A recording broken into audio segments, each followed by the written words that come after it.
2026 Cybersecurity Planning Insights webinar.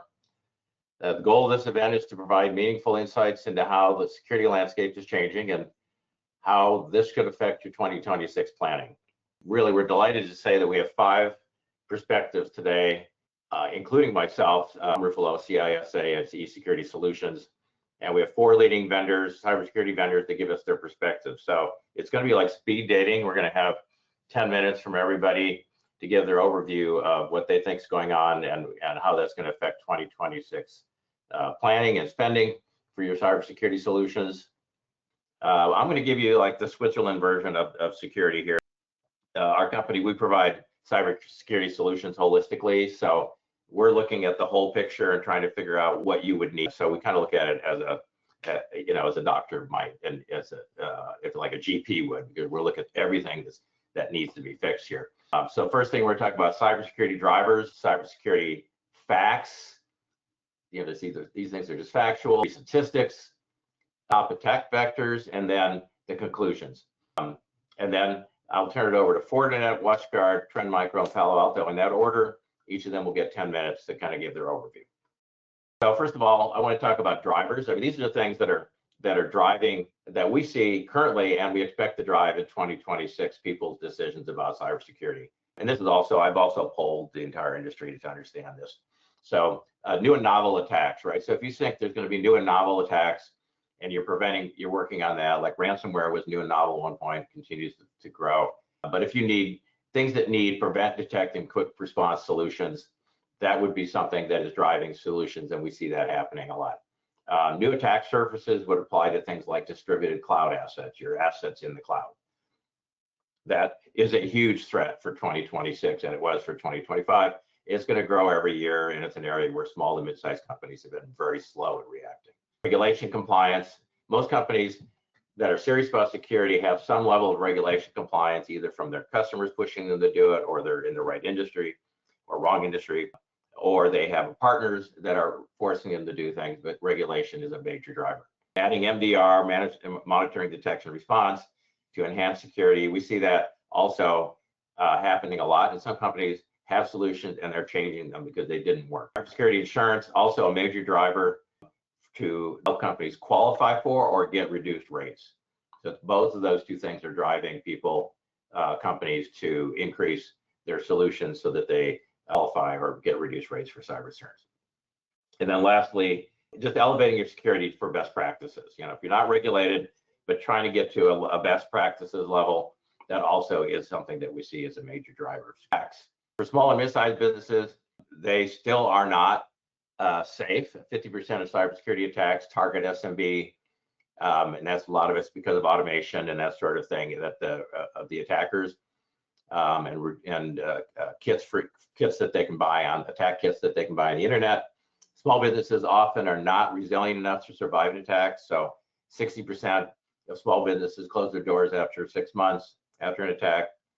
Greater than 80% of ransomware attacks are on small business. Another fact is humans are the weakest link, and the root cause of all evil, I guess. And of course, as we replace humans with AI, then I assume we'll replace humans with AI as the weakest link. But right now it's humans, and 60% of breaches involve the human element. Company assets are already in or quickly moving to the cloud. It's like incrementally, this has been happening for the last 5 years or more. At some point, you have to say, look, we're going to get serious about protecting these remote assets. It's not the same problem to be solved as when everything is on site. And then lastly, government, states, and cybersecurity insurance are driving higher standards. Right? That is a form of regulation that is changing and increasing over time, that is causing companies to have to incrementally improve their cybersecurity. Statistics, general cloud security statistics, regulations, right, require secure remote workforces. They require securing remote workforces. So remote workforces initially weren't specified in regulations, but they are incrementally being required now. So it's not just to implement network security and solutions, but it's more about actually addressing the fact that the remote workforces have to be specifically secured, and that there's a solution that's different than what you currently have in place. There's a whole bunch of these things, but just to show you that there's a lot of statistics that have been accumulated sort of worldwide, if you will, about remote workers. And so if you think remote workers is not a thing, well, there's a lot of statistics being compiled about the security remote workers that says that we need to do more. There is definitely an increased risk. IT managers and security managers are saying there is. We're seeing it in actual attacks. So it's something that has to be treated seriously. Lastly, public cloud, private cloud, 25% of the organization reported a security incident. So if you look at the three areas of cloud assets, you've got cloud applications, you've got remote workers, and you've got your data centers. All of those have data that's accumulated that shows that the risks are higher and that they need to be protected specifically. And they're not the same thing, not at all. So let's look at attack vectors.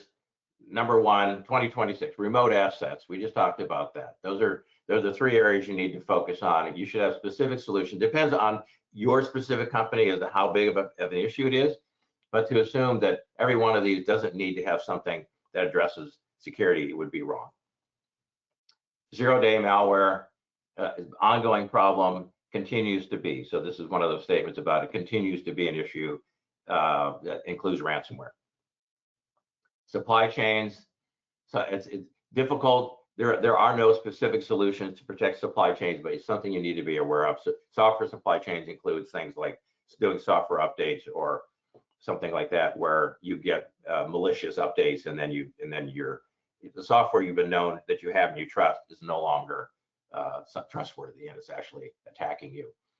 Employees clearly is an attack vector with phishing, social engineering, email, credential theft. Those are all huge issues, and hence the issue of employees being weakest link. Probably the one other one that I would really focus on is unauthorized account access. It's not just humans, but it's also the whole process and the infrastructure you have to protect your account access. Yeah, more than just passwords, but two-factor authentication, that sort of thing. There's like another 4 areas here that are potential attack vectors. Not every company has the same need to protect them, but they're all seriously in need of being protected. Lastly, conclusions. The cybersecurity drivers increasing security include threats, attacks, regulations, and cyber insurance. We just talked about some of that. More attack surfaces. This is a big one, right? Instead of protecting you just a core office where everybody goes, you now have everything scattered to the wind, and you have your data, your people, your applications all in various locations, and that's where zero trust and SASE solutions come into play.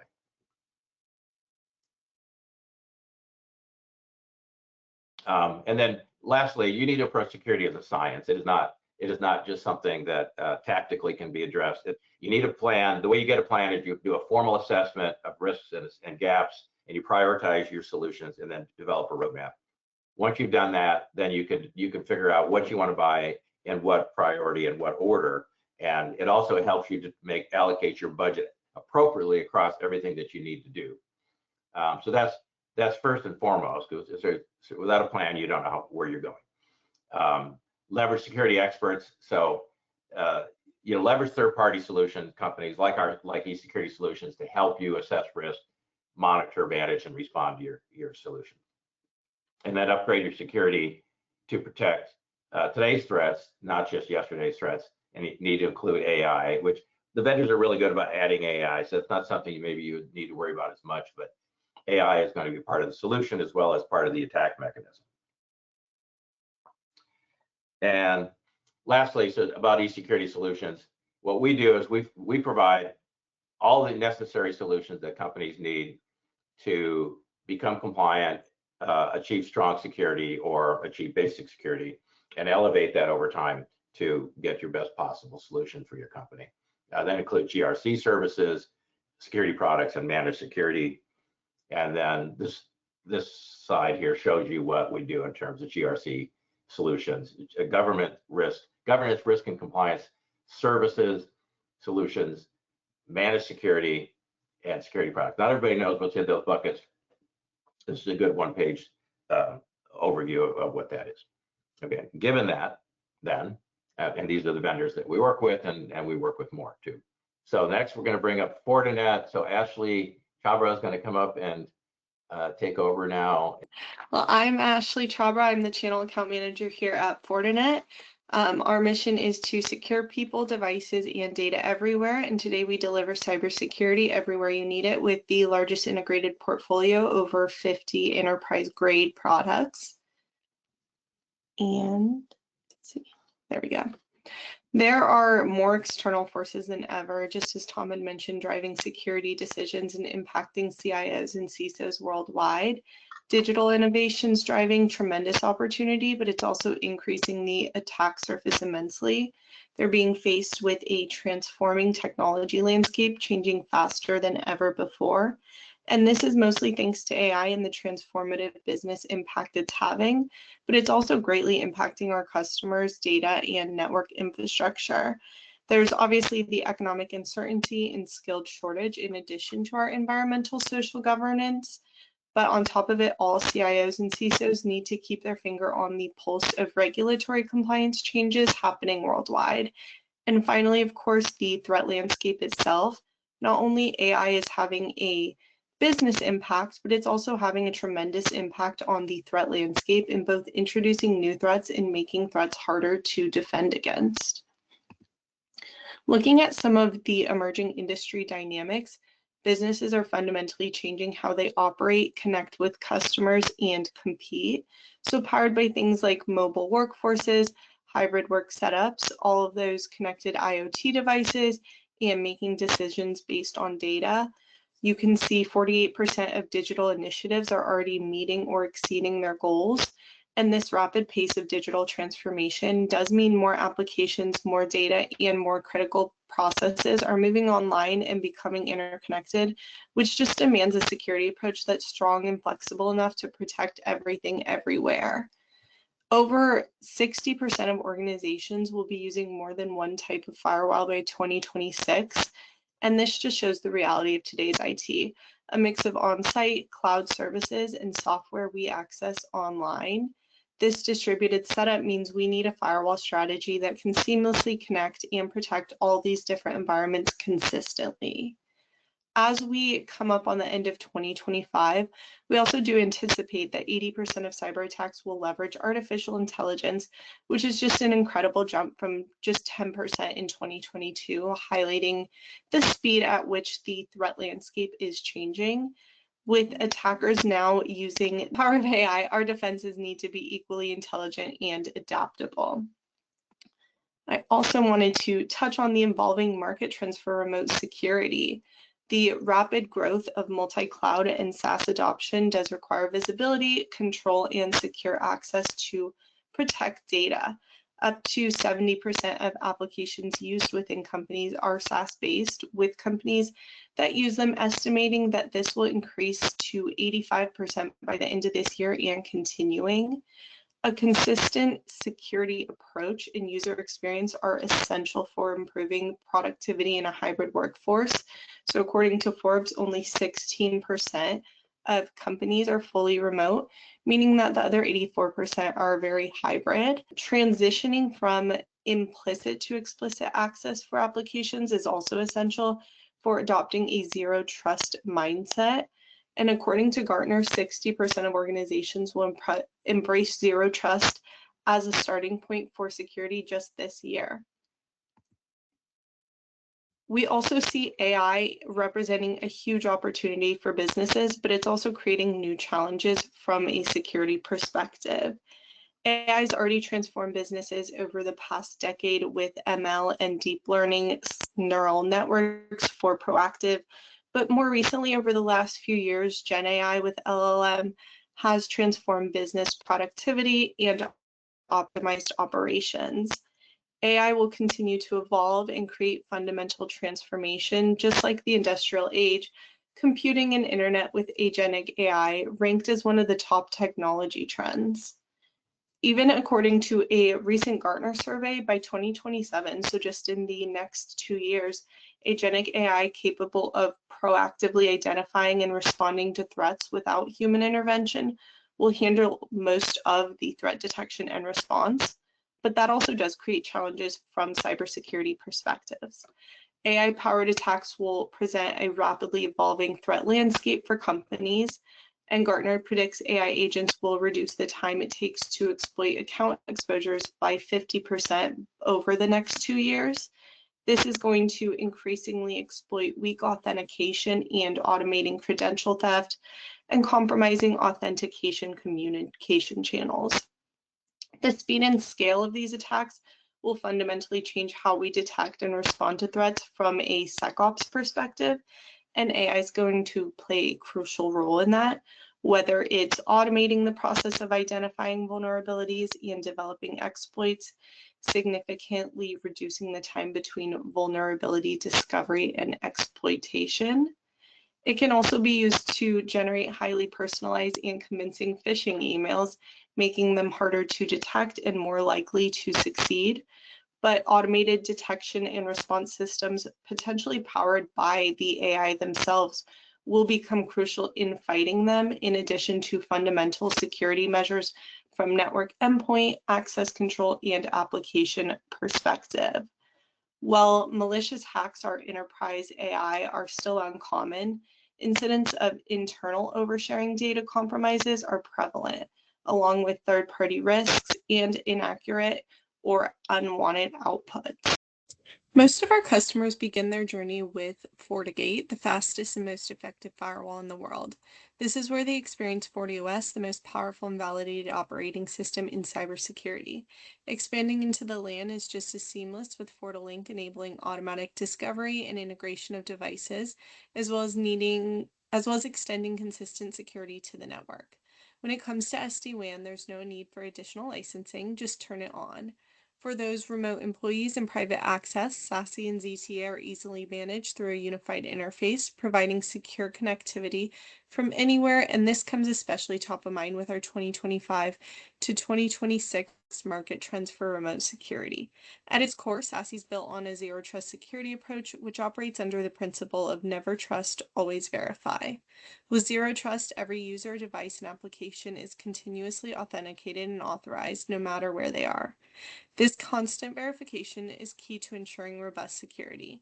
What sets SASE apart is how it integrates networking and security into a single cloud-delivered service model. It eliminates the need for disconnected legacy tools by merging them into a unified architecture, which makes everything more efficient and scalable.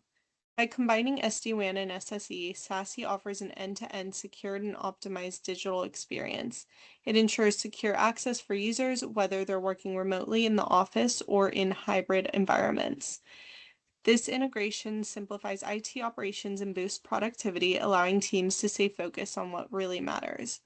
We're seeing the tipping point of secure networking outpace traditional networking in 2026, and secure networking with Fortinet is easy to adopt, backed by proven market leadership, and trusted by some of the largest and most complex organizations in the world. As you can see, Fortinet is more than just a cybersecurity company. We're a trusted partner in securing the digital future. From our innovations in next-gen firewall to leading the convergence of networking and security, we continue to redefine cybersecurity.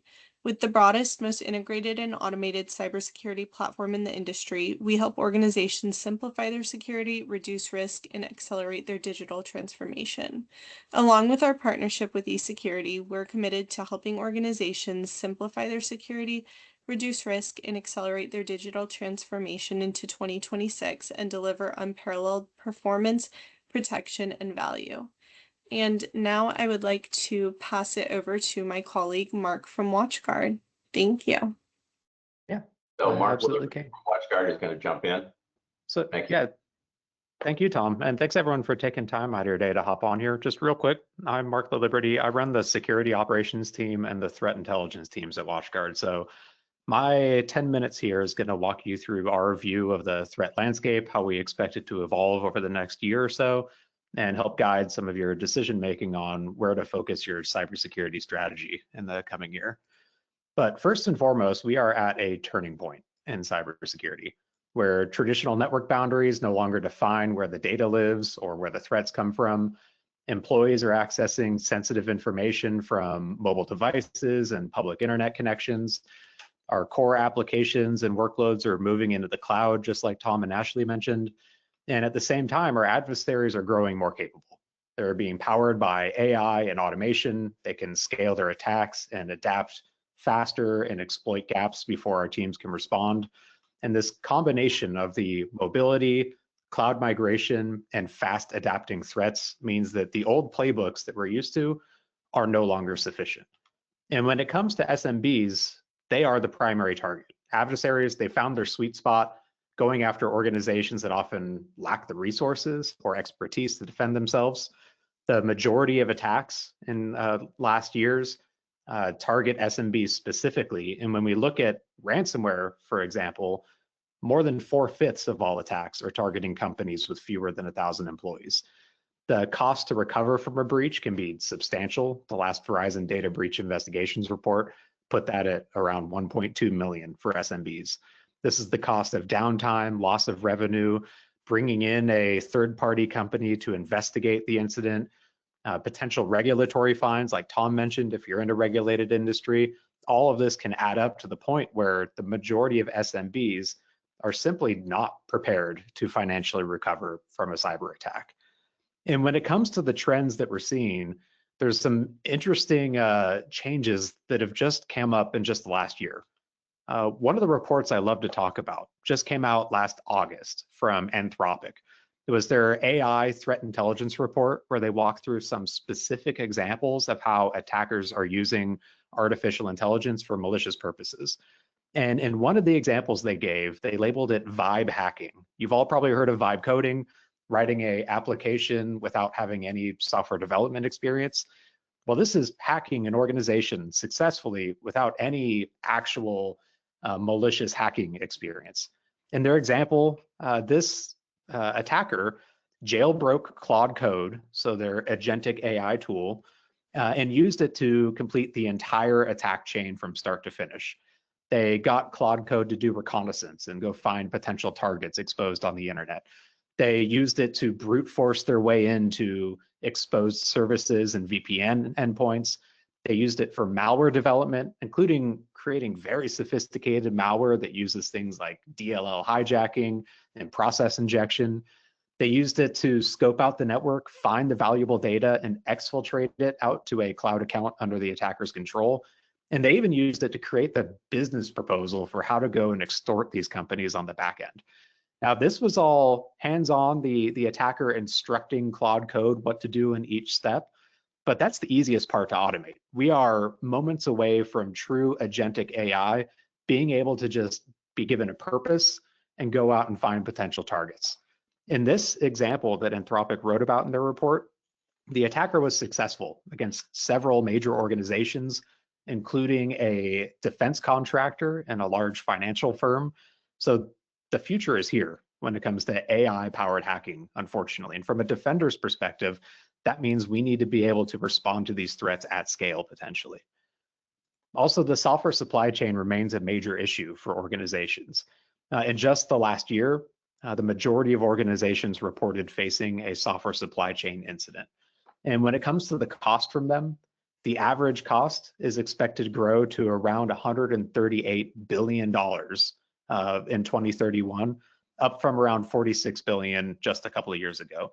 So significant compound annual growth rate of around 15% or so, because attackers are finding they don't need to go after individual companies when they can just go after that one tool that we all use, or that one tool that's baked into the tools that we all use, and expand the breadth of impact from their attack quite significantly from just one single incident. And we're also finding that incident response times can be really difficult to manage for organizations. It's a time-consuming process, and even detecting that threat in the first place can be incredibly difficult. IBM and the Ponemon Institute put out a great report every single year called the Cost of a Data Breach Report, and they found that this last year, it took organizations on average 276 days to identify and contain a breach across their organization. So we're talking like 10 months from the point where the attacker gains an initial point of intrusion on the network to the point where the victim realizes that something sketchy is going on and gets them out of their network. And there's a few things that factor into this. Many organizations don't have an incident response team, or if they do, they are severely under-resourced. In cybersecurity and in IT in general, we're all used to having multiple disparate tools that don't always communicate well with each other. That can significantly slow down investigations and response. Sometimes the tools we use to piece everything together, like a SIM, can be incredibly expensive to set up and manage. And overall, just manual correlation across our security stack when you're using different tools can slow everything down significantly. And the longer it takes to identify and contain a security incident, the more expensive it becomes for organizations. There's a direct relationship with mean time to detection and mean time to response, and the overall cost of recovering from that incident. So what does this mean? Well, when it comes to cybersecurity, we need a layered defense in order to protect against this evolving threat landscape, the agentic AI threats that we're going to come up against in the next year. But when it comes to cybersecurity, there is not a silver bullet. There's not a single thing that you can add or turn on or configure that's going to make you unhackable. And also in the world of cybersecurity, it's not a matter of if, but when it comes to a security incident. So this means you need a layered approach to security, because modern threats are multi-vectored and no single one of your defenses is going to completely protect you. At a minimum, you want a combination of things like multi-factor authentication, which is still the single best return on investment you can have in terms of cybersecurity spend to meaningful impact in mitigating threats. But pairing that with advanced proactive anti-malware tools. So not just relying on signature-based detections, but looking at tools that look at the behaviors of what's going on the endpoint to catch the more evasive and proactive threats that are out there. And then backed up by endpoint detection and response. So not just looking for malware attacks, but monitoring just what's going on your endpoint and responding to suspicious activity as quickly as possible. And if you don't have an in-house security operations team, which if you're attending this webinar, I'm assuming you probably don't, backing that up with a managed detection and response service to help cover your back and quickly respond to threats as soon as they are identified within your network is critical. So at WatchGuard, we've got point solutions for everything, but the real power comes from the platform and how to modernize your cybersecurity experience. Because it's not enough for you to just deploy and configure random sets of tools, because security only works when these tools work together inside the same platform powered by AI native technology. So this means every firewall rule, every endpoint alert, every identity control needs to feed into the same system that can analyze, configure, and control that data that passes through it in real time. Because modern adversaries, they don't operate in silos, they move fluidly across them. And if your defenses are fragmented, you're always going to be one step behind. But with integrated defenses, you can not only keep up, but keep yourself in a winning position. So at WatchGuard, we've been doing this for 30 years.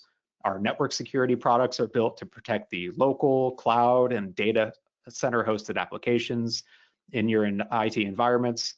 They connect to the sources of your traffic, your users, and your devices through our other software and SaaS tools like EDR and identity. When it comes to detecting a threat and you need to coordinate a direct intervention, our XDR solution can help orchestrate that at scale.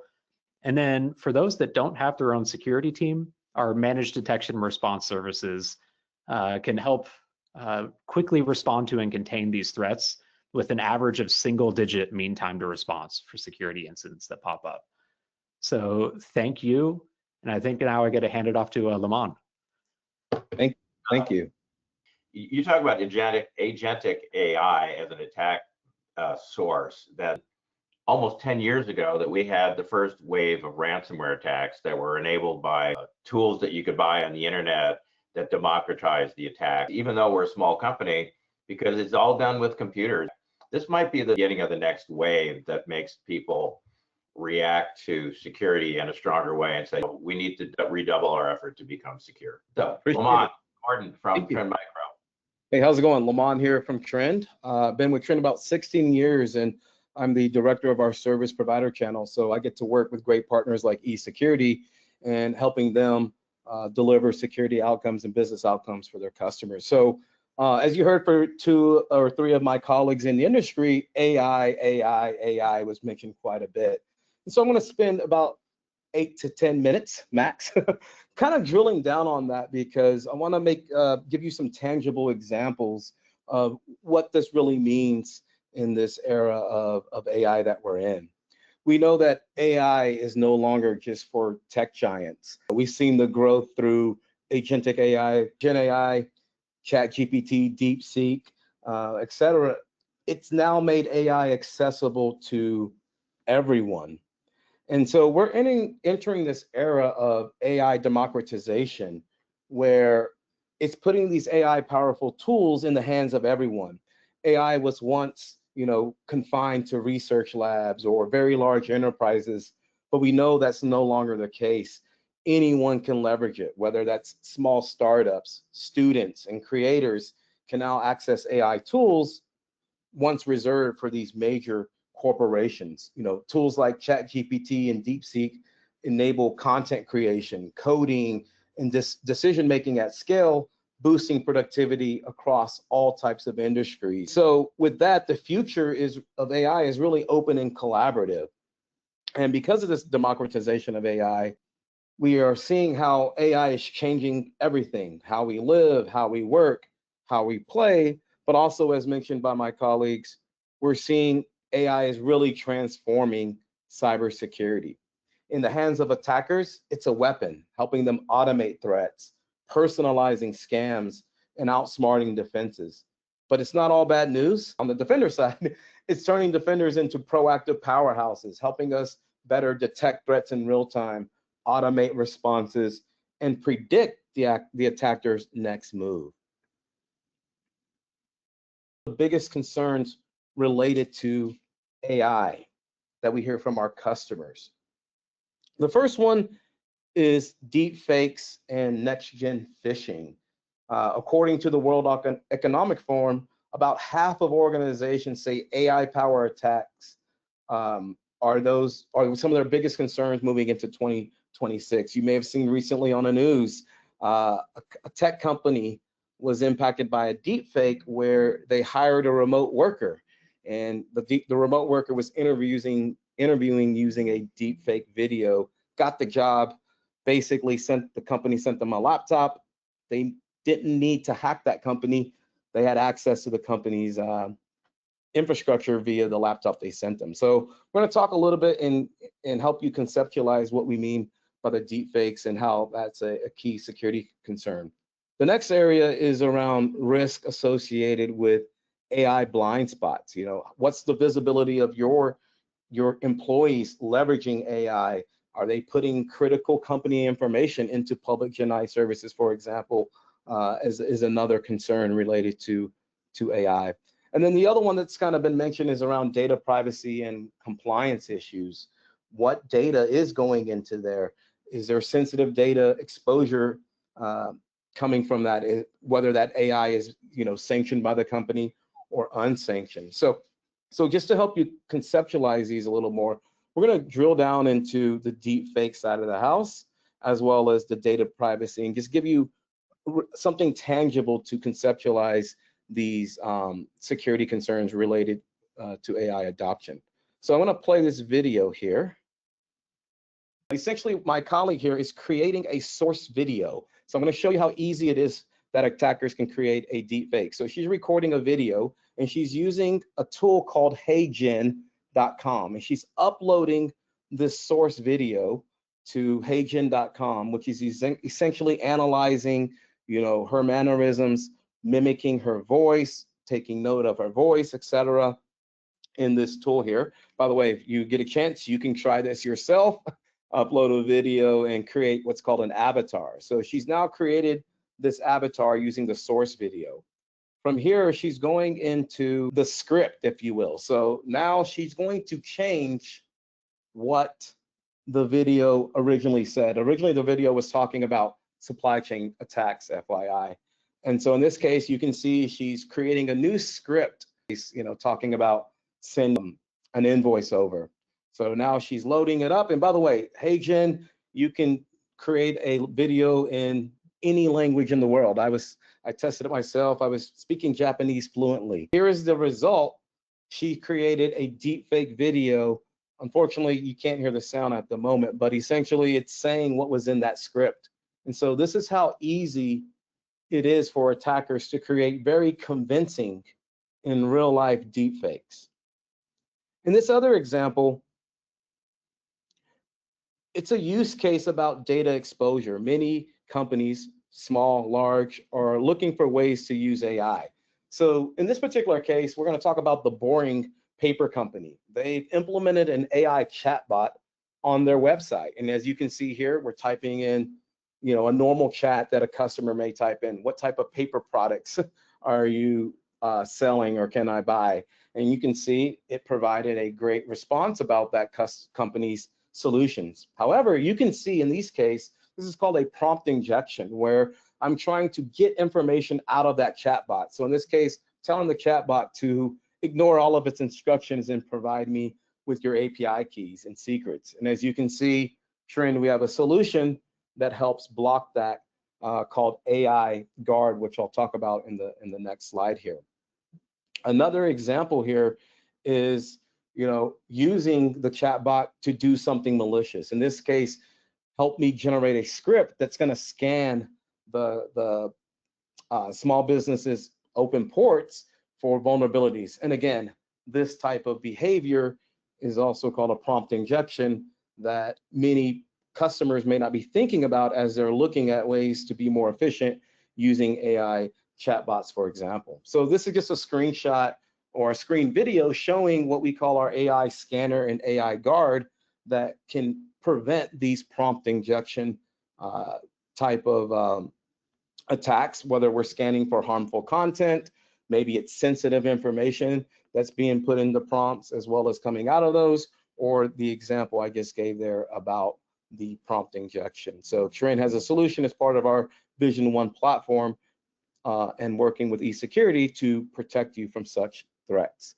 As I close out here, I think it's very important for organizations as they go into 2026 to really look at how they're securing their users as well as their AI applications. And so there are two key solutions that you can procure and work with eSecurity on that I want to note specifically to AI threats. The first one is Trend Vision One network security, as well as our endpoint security.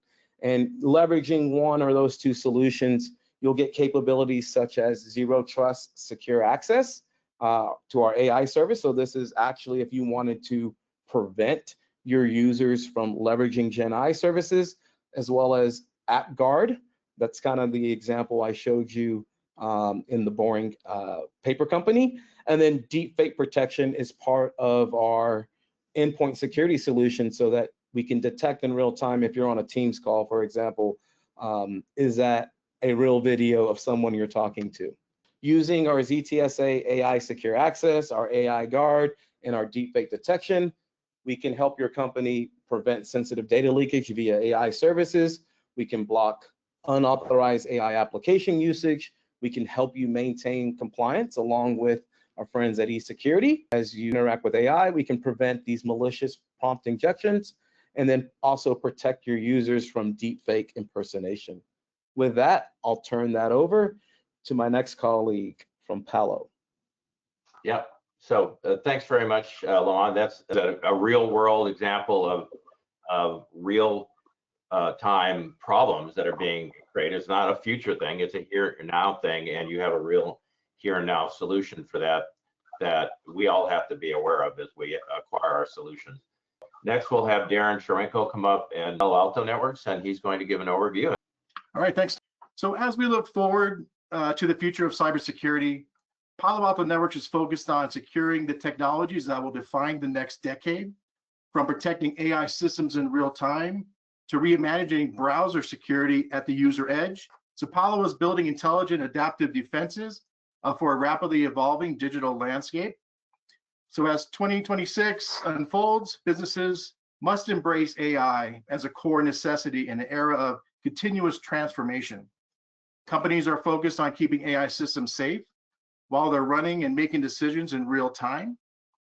The primary concern is preventing attackers from manipulating AI systems through deceptive and adversarial inputs designed to alter their behavior or produce harmful outcomes, protecting sensitive data and making sure AI doesn't accidentally say or do something harmful. Also top of mind is keeping web browsers safe. It's a big focus because they're often the front door to cyber attacks. Organizations are actively implementing measures to prevent access to malicious websites and intercept unauthorized or deceptive downloads, and protect users from phishing scams or data theft. So going into 2026, cloud security will be defined by AI-powered threats, identity-centric defenses, and a shift to unified, risk-driven platforms. Organizations must prioritize automation, visibility, and resilience across multi-cloud environments. So the majority attacks are unique and really only used once. This means that the evasive and agile nature of today's threats make the traditional approach to using static signatures and databases top threats ineffective. All it takes is one threat, one bad URL, one click from a user, etc., to put an organization at risk. The only way to successfully protect a network is to analyze real user traffic and not solely rely on static defenses to detect a threat.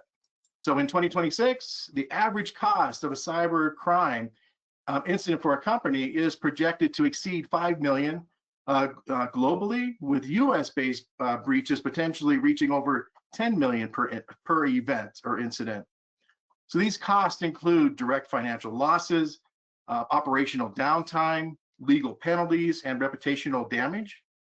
Global cybercrime is expected to cost businesses more than 10 trillion annually in 2026, driven by AI-enhanced attacks, ransomware, and identity-based breaches. Also, cloud is still where the vast majority of exposures occur. Attacks in the cloud are getting faster, driven by AI and automation.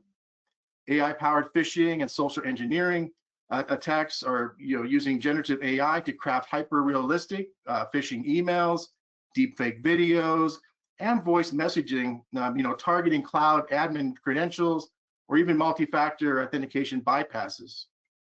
So these campaigns are highly personalized and difficult to detect with legacy filters. Identity is now the top attack vector into cloud environments.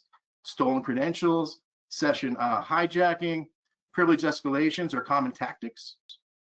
Also, employees are using unauthorized cloud apps or services to introduce vulnerabilities and leak sensitive data.